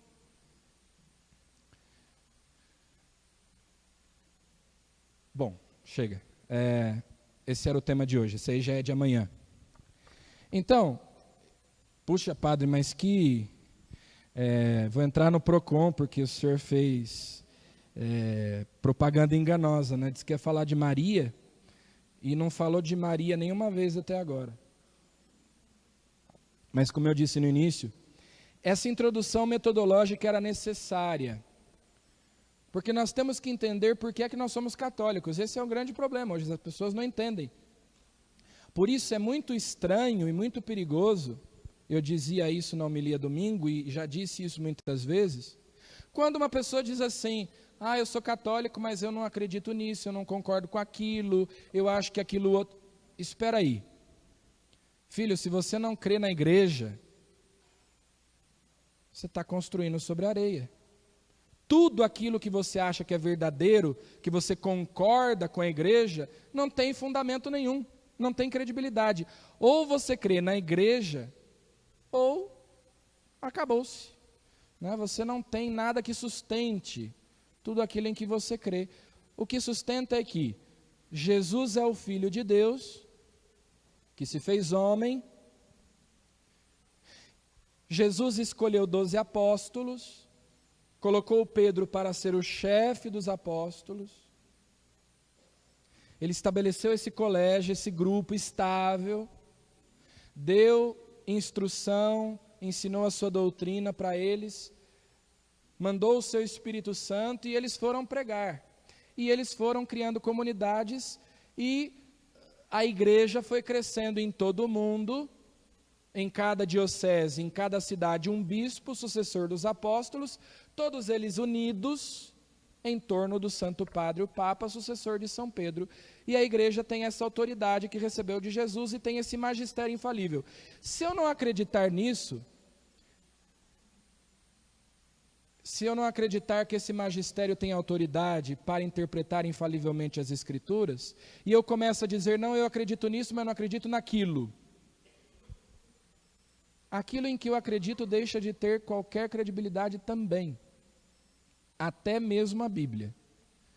Então, o primeiro convite que eu faço a vocês nessa semana catequética, vamos crer na igreja.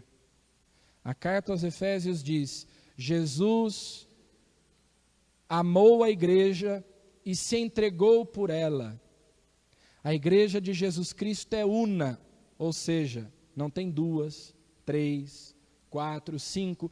Se a Bíblia diz que a igreja é a esposa de Cristo, e nós vemos aí 30 mil supostas igrejas, então, será que Jesus ele tem mais de uma esposa? Ele pratica a poligamia? Ele é adúltero, porque ele tem várias esposas? Não, a esposa de Cristo é uma só. A igreja é una, santa, a igreja é sempre santa, diz a carta aos Efésios. Amou a igreja e se entregou por ela para apresentá-la a si mesmo pura, santa, imaculada, sem ruga nem mancha. Mas tem católicos que dizem assim, não, a igreja não é santa não, a igreja é pecadora, olha lá a Inquisição, olha lá as cruzadas. Pode parar. Primeira coisa, vai estudar a Inquisição e cruzadas para você ver que 90% das coisas que você ouviu é tudo bobagem. Porque há uma campanha difamatória sistemática contra a Igreja Católica que começou lá no século XVI. Quem começou foram os protestantes, fizeram coro a eles os iluministas no século XVIII e depois, no século XIX, os comunistas, no século XIX e XX. Então, existiu Inquisição, existiram cruzadas, mas essas coisas têm que ser estudadas e a gente vai ver que as coisas não são bem como dizem. Agradeçam a Deus por terem existido os cruzados, porque se as cruzadas não tivessem acontecido, vocês e eu não estaríamos aqui hoje, nós seríamos todos muçulmanos, porque as cruzadas vieram para conter o avanço do islamismo, que há séculos matava a gente adoidado. Então, aquilo que a gente aprende na escola, nas aulas de história, nem sempre é a verdade, mas, de fato, houve ao longo da história maus bispos, maus padres, maus papas. Alexandre VIII, Papa, num momento de fraqueza, teve 12 filhos. Num momento de fraqueza, coitado, ele teve 12 filhos. Mas qual é o espanto? Qual é o espanto? Se entre os 12 tinha Judas, a igreja já começou assim, minha gente. Ou você não é pecador? Mas a igreja continua sendo santa, ainda que nós sejamos pecadores. Por isso é que na missa a gente reza assim: não olheis os nossos pecados, mas a fé que anima a vossa igreja. A igreja continua sendo santa, porque a igreja é o corpo místico de Cristo, a cabeça da igreja é Cristo, Ele é o santo de Deus. Ele difunde a sua graça, faz penetrar a sua graça nos seus membros, que somos nós. Eu posso ser um pecador, um porcaria, um sem vergonha, um safado, ser salafrário, mas a igreja não deixa de ser santa por causa disso. Não é o meu pecado que mancha a santidade da igreja, é a santidade da igreja que, na medida em que eu abro o meu coração, vai me santificando. Nós somos salvos pela nossa incorporação a Cristo, na medida em que somos feitos membros do seu corpo. Então, a igreja é santa, é una, é santa, é católica, conserva, como nós dissemos, a palavra de Deus na sua forma original, integral. A palavra católico significa isso. A gente ouve dizer que católico significa universal. Tem esse significado também, mas católico vem de kat holon, segundo o todo. A fé católica é a fé segundo o todo. É a fé que não foi mutilada, adulterada, falsificada pelas heresias, pelos hereges. E lembrem-se, quando a gente fala de magistério da igreja, não quer dizer que aquilo que um bispo fala, aquilo que um padre fala, ou aquilo que um papa fala a qualquer momento, é infalível, não. Porque Lutero era padre. A maioria dos heresiarcas, os homens que deram na história da igreja origem a heresias, eram bispos, eram padres. Quer dizer que há um consenso. Aquilo que nós cremos hoje foi crido sempre, em todos os lugares e por todos. Se um ou outro ensinava alguma coisa diferente, esses aí estavam destoando. Então não é o que diz, o padre falou, então está falado. Não, porque o padre também pode cometer heresia, não deve. Mas tem padre herege? Tem. Tem bispo herege? Tem. Eu falei domingo que tem bispo que perde a fé, que tem padre que perde a fé. Tem. E continua sendo bispo? É. Continua sendo padre? É. E começa a ensinar um monte de coisa diferente do que a igreja ensina. Começa a ensinar que purgatório não existe, porque não está na Bíblia. Começa a dizer que diabo não existe. Começa a dizer que Jesus não ressuscitou, nada disso.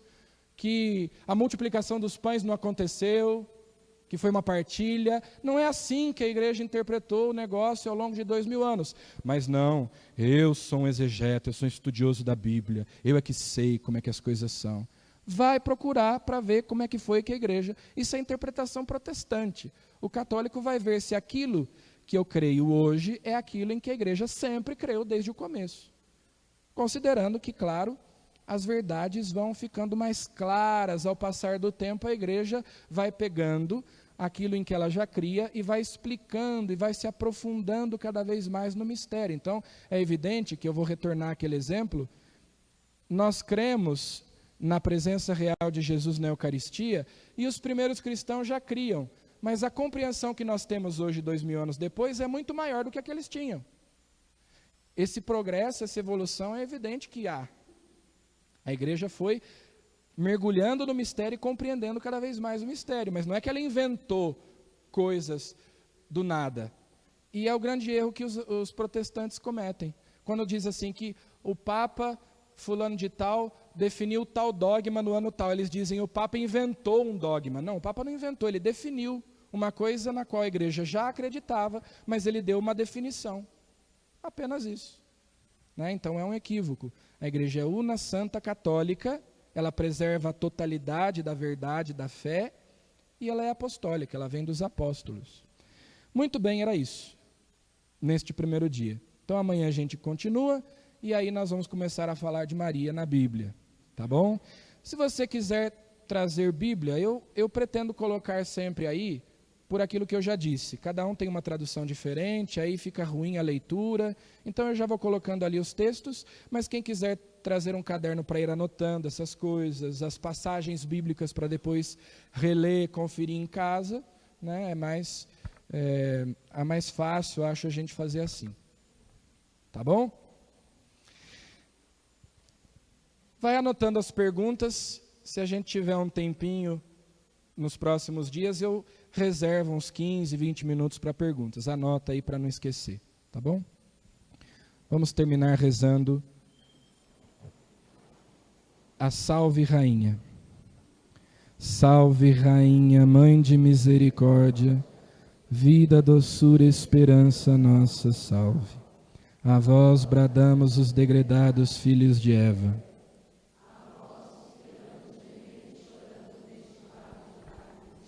Eia, pois, advogada nossa, esses vossos olhos misericordiosos a nós volvei. Pois deste desterro, mostrai-nos Jesus. Bendito o fruto do vosso ventre. Ó clemente, ó piedosa, ó doce sempre Virgem Maria. Rogai por nós, Santa Mãe de Deus, para que sejamos dignos das promessas de Cristo. Amém. O Senhor esteja convosco. Abençoe-vos Deus Todo-Poderoso, Pai e Filho e Espírito Santo. Ide em paz e o Senhor vos acompanhe.